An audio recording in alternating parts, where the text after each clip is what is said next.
Hey everyone, Nicole and Alyssa here with Blondes Breakdown Real Estate. Really hoping you enjoyed our latest series on buyer contingencies. Over the next few weeks, we're going to be focused on sellers and the process of selling a home. We're going to discuss everything from how to hire the right agent to effectively pricing your home to the biggest mistakes to avoid when selling. Today, I'm actually going to interview Alyssa for a little change of pace. Alyssa Davies has been a top producer at Reef Point for 5 years now. She was the 2017 San Diego Realtor of the Year finalist, a 2018 and 2019 SDAR Platinum Award winner, a 2018 and 2019 SDAR 40 Under 40 Award winner, and in 2019 had a 100% list to sale ratio. She was also recently rather, part of a real estate professional panel on SDAR's The Scoop Power Hour. So she's basically a big deal. Alyssa, welcome. Stop it. Thank you. I really appreciate the intro. I'm flattered to be here. Now, let's talk about selling a home. We know that there are over 2 million real estate agents in the United States. We also know that the average agent in San Diego does 2.5 transactions a year. Now, how someone can sell half a home, I really don't know. Maybe it's a super bad fixer. Who knows? But the majority of agents are part-time and really only have their license to sell family property or represent themselves during purchases or sales. Now, according to the National Association of Realtors, 39% of sellers who use a real estate agent found their agents through a referral by friends or family. 27% use their agent that they had previously worked with to buy or sell a home. We also know that 48% of sellers last year said that they would definitely use the same agent again. So how do you fall in that 48% of working with an agent that did a great enough job to use their agent twice? Now, let's dive into some interview questions. Beginning with, Alyssa, what would you say are the top 5 characteristics of a good agent? When it comes to listing, I mean, in general, you want somebody that has some experience. I'm not talking about years in the industry because we hear this all the time. Like, oh, I've been in the industry for 30 years. That means that they've had their license for 30 years. What they've been doing with it is, unknown. So you want somebody who's actually doing business, doing sales consistently and doing it full time. You want somebody who has a team behind them, and we'll talk about that a little bit more. You want somebody who has some marketing dollars that they're going to invest into your home. And then I think that the number one characteristic is find somebody who seems honest and trustworthy, because you are placing so much trust into that person. Absolutely. Let's talk about experience a little bit. From your experience, are there any signs that you can tell apart a listing agent that's new from one that's experienced? Well, what I did when I was a new listing agent is, number one, I was really, really nervous every time I went into a house. And I feel like you can sense that. So when somebody walks in and is incredibly nervous, kind of realize that they're probably newer. Also, if they're reading straight from a PowerPoint and not really anything else, that might be a sign that they're pretty new too. Because once you learn what you're doing, the appointment becomes more of a needs analysis and a game plan versus just like a read my PowerPoint. So Totally. Let's talk about that team that you mentioned. Now, I know obviously you and I work on the same team, but what's so important about having a team behind you? And if you could go into a little bit about the Reef Point team and explain the roles that each person has and why they're important, that would be great. Yeah, absolutely. So when I first got into real estate, I was not on a team. I was with an individual broker, and she was frantic. Like, she had no system for anything. She just had so many different clients that she was working with, so much going on, so much in the air that she wasn't super effective for each client. And she would just forget things and miss things. And because she's only one person, like, it wasn't that she was doing necessarily a bad job. She just didn't have the support necessary to be effective. So I think this applies to almost any business. Once you get to a certain size, you need support. If you're a restaurant, you need hostesses and waitresses and line and prep cooks, and you need a legal secretary and an admin and a receptionist. That's how we're effective in business, is by having a team to support each other. So it's the same thing in real estate. You don't want an agent that's trying to do everything all by themselves, because they're going to get bogged down and they're not going to be effective for you. So with our team, we have people that handle the files and the paperwork and make sure it's completely legally compliant. We have a marketing team who's constantly updating our ads.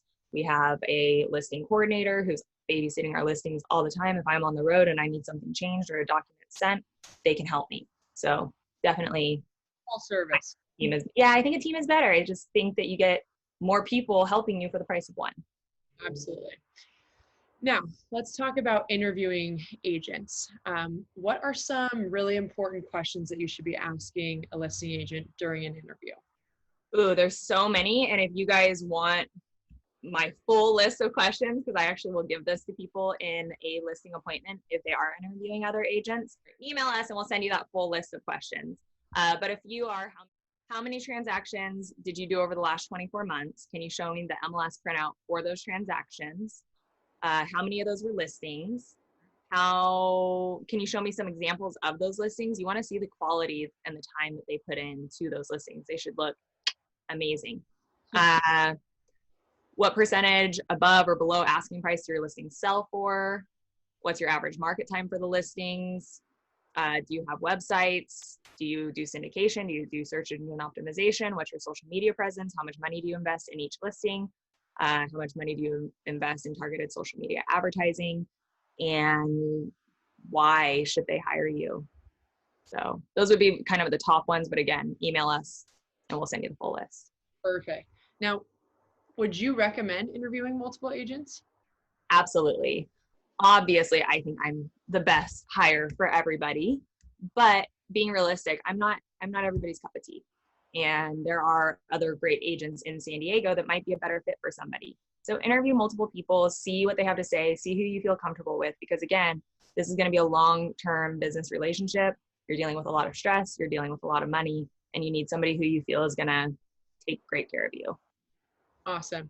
Now, when you are interviewing multiple agents, say agent A says, yeah, your home will sell for $650.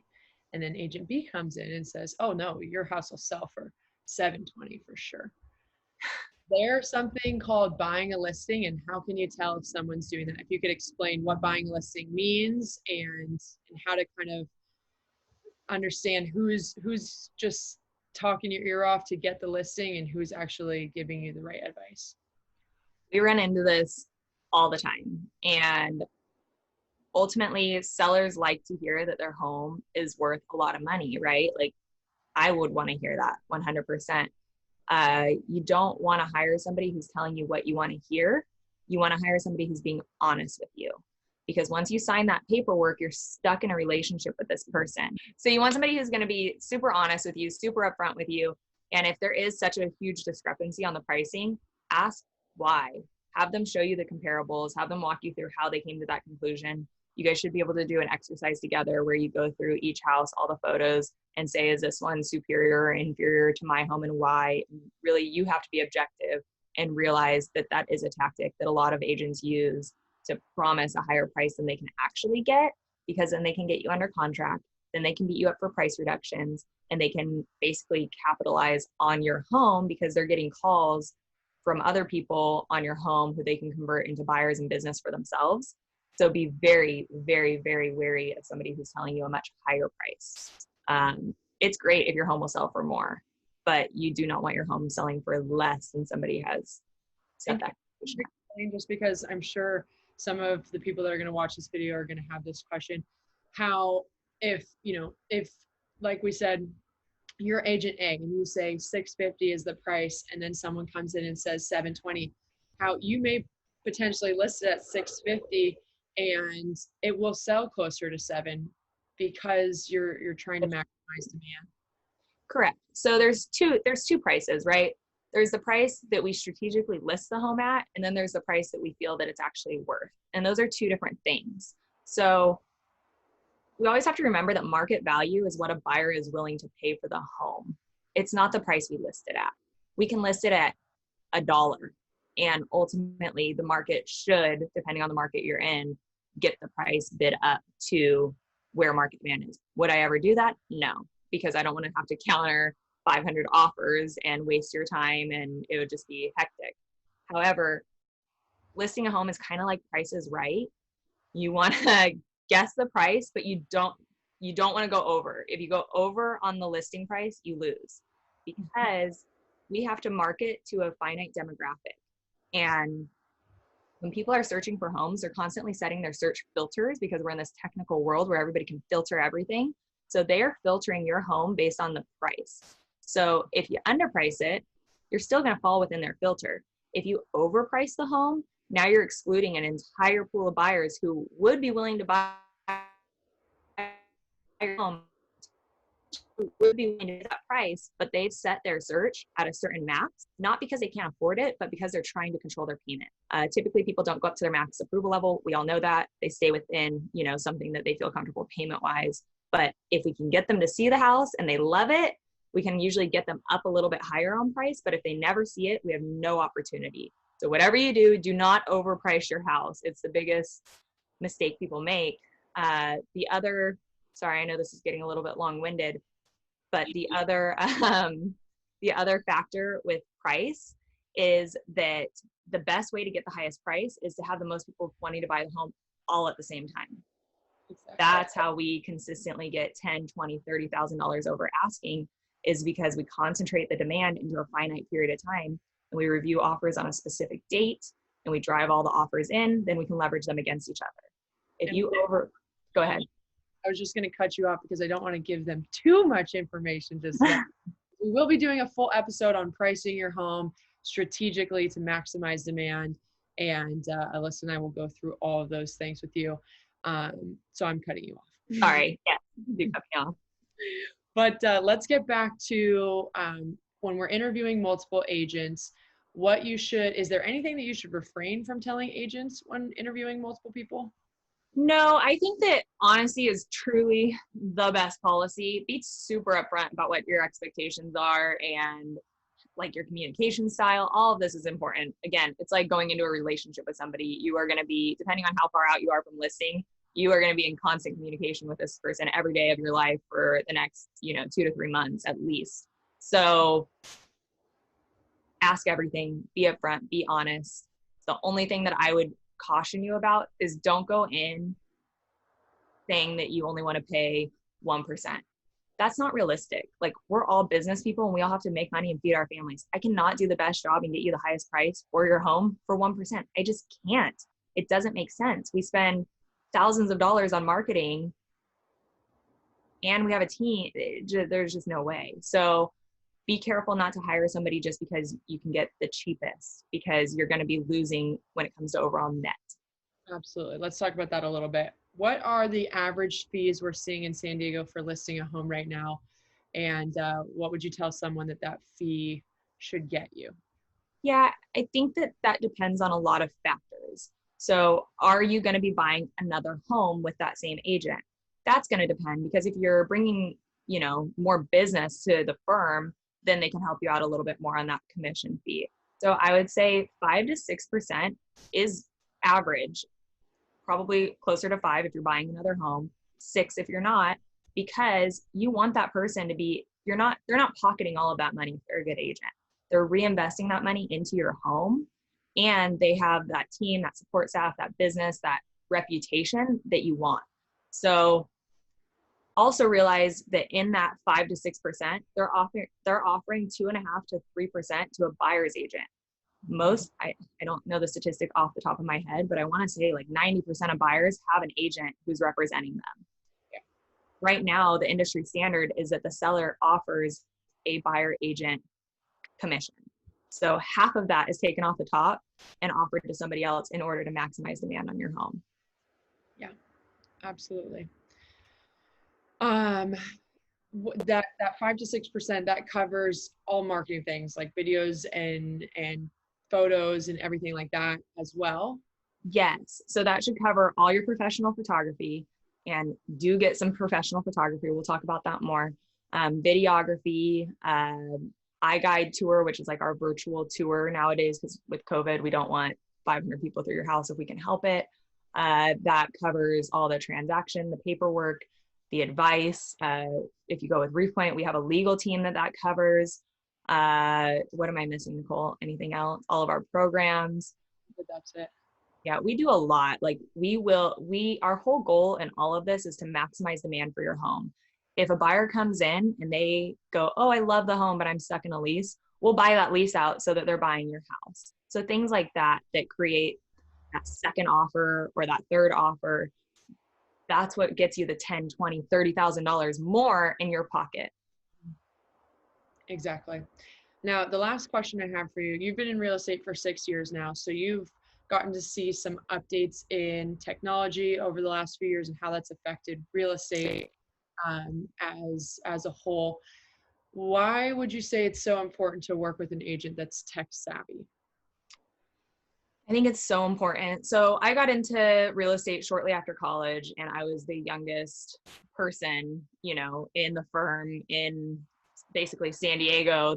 I shouldn't say that, there were people younger than me, but I was on the younger side. It was dominated by older people who were faxing offers back and forward, or handwriting things.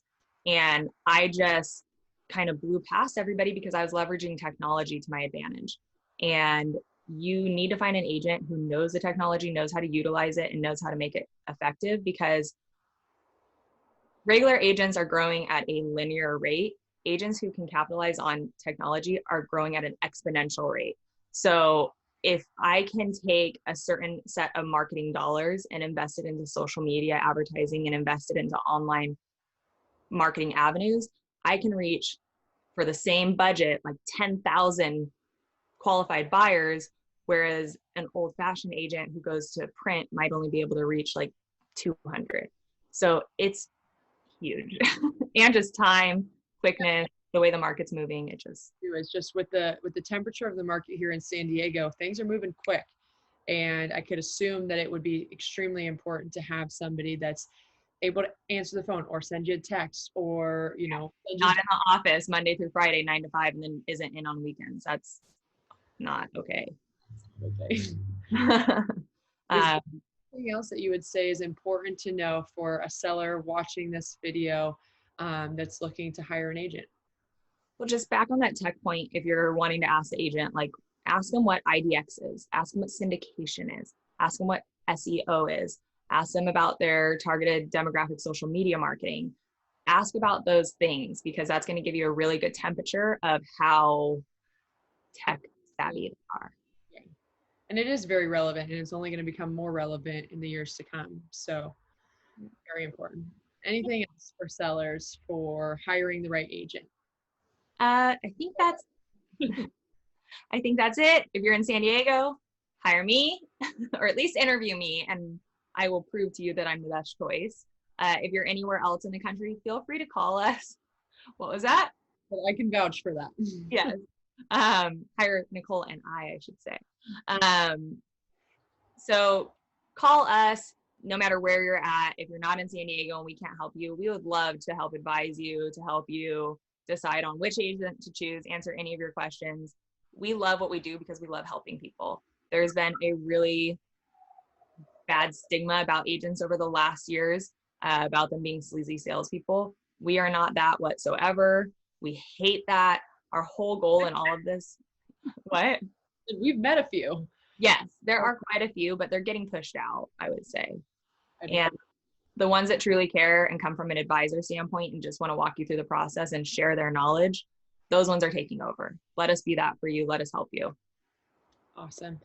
Well, as always, please don't forget to like, comment, and share this video, and subscribe if you haven't already. Oh, that just broke up. That was funny. You were just stuck like this. I think she's still stuck. Okay. Anyways, what I was saying is definitely subscribe to our channel if you haven't already. Next week, we're going to be bringing you a couple videos on getting your home ready to list. That will include an interview with a staging company, and talking about how to stage your home and what that process looks like, as well as getting another home inspector on to discuss upgrades and repairs that you should be making prior to putting your home on the market. We hope you enjoyed this video, and we look forward to seeing you next week. Thanks. Bye.